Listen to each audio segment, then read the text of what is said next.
Este vídeo vai falar sobre a situação macroeconômica brasileira entre 1979 e 1994. O Brasil teve índices de inflação altos e descontrolados durante o final da ditadura militar, a partir de 1974, além de ter passado por instabilidades políticas. Nesse período, houve muito desemprego, arroxo salarial, estagnação e alta inflação. Por isso é considerado por muitos uma década perdida. Em 1979, além dos problemas citados anteriormente, o Brasil passava por um atraso tecnológico que afetava a produção. Houve também um corte de crédito para a produção agrícola, o que afetou diretamente o PIB brasileiro e o IPCA, aumentando a inflação. Nesse período, o Brasil passou pela estagflação, que é a estagnação do crescimento econômico ligada à alta inflação e desemprego. A renda per capita do país também diminuía. De 79 a 84, houve uma queda de 25% nela. De 1980 a 1989, o PIB per capita caiu 2%. Alguns momentos fundamentais desse período são, em 1986, o Plano Cruzado, 1990, o Plano Collor, 1992, o impeachment do até então presidente, e 1994, o Plano Real. O Plano Cruzado foi um conjunto de medidas econômicas lançada pelo governo brasileiro em 1986, sendo José Sarney o presidente da República.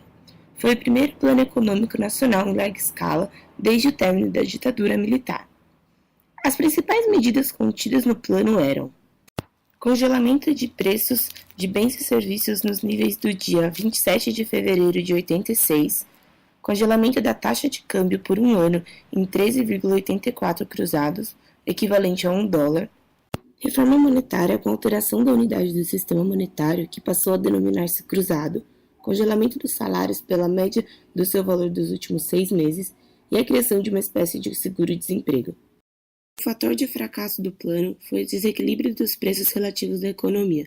Por não equalizarem o valor presente dos preços, muitos produtores que corrigiam seus preços entre o primeiro ao 15º dia do mês, ficando com ele tabelado abaixo da rentabilidade desejada ou até mesmo abaixo do custo de produção. Como o congelamento não permitiu o ajuste dos preços sujeitos à sazonalidade, houve um desequilíbrio de preços. E como resultado disso, vieram o desabastecimento de bens e o surgimento de ágio para a compra de produtos escassos, principalmente os que se encontravam na entre-safra e de mercados oligopolizados. O ágio é o sobrevalor que se cobra quando há escassez de um produto ou serviço. O período seguinte contou com o governo de Fernando Collor, onde ele instituiu o Plano Brasil Novo, mais conhecido como Plano Collor. Ele tinha como característica a combinação da liberação fiscal e financeira com medidas radicais para a estabilização da inflação. O Plano Collor foi dividido em 3 fases: Plano Collor I, Plano Collor II e Plano Marcílio. As principais medidas do plano como um todo foram o confisco da poupança, a liberação das importações e as privatizações de empresas estatais. O objetivo da medida, a mais drástica na história da economia do país, era reduzir a quantidade de dinheiro em circulação, diminuindo o poder de compra e assim controlando os preços.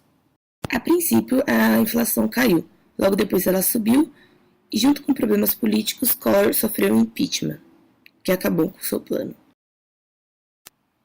Surgiu então o Plano Real, que tinha como objetivo a estabilização e reformas econômicas, controlando a hiperinflação que assolava o país. O Plano Real contou com 3 etapas, sendo a primeira dela o equilíbrio das contas públicas, com a redução de despesas e aumento de receitas. A segunda, a criação da URV, Unidade Real de Valor, para preservar o poder de compra da massa salarial, evitando medidas de choque como confisco de poupança e quebra de contratos. A terceira foi o lançamento do padrão monetário de nome real. As principais razões para o sucesso do Plano Real é que a sociedade brasileira havia chegado a um ponto máximo de saturação com a inflação, a tal ponto que os mesmos setores e grupos que se beneficiavam dela estavam dispostos a virar aquela página da história. A segunda razão é o aprendizado com a experiência fracassada dos planos anteriores. A terceira é que a economia brasileira já era mais aberta às importações do que antigamente. A quarta foi a liderança de Fernando Henrique Cardoso, que conseguiu avançar na consolidação da estabilidade econômica.